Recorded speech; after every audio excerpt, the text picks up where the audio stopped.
सूरज चव्हाण पोलिसांना शरण गेले।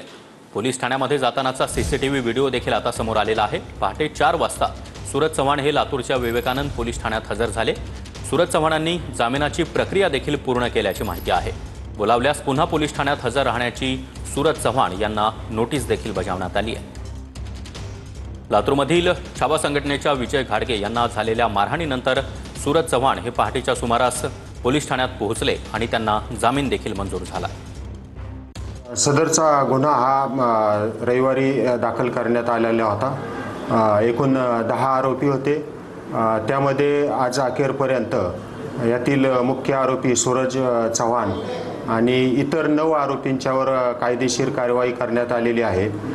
BNSS 126 प्रमाणे कार्यवाही करणार आहोत। भविष्यात सर्टिफिकेट प्राप्त झाल्यास त्याप्रमाणे कायदेशीर कारवाई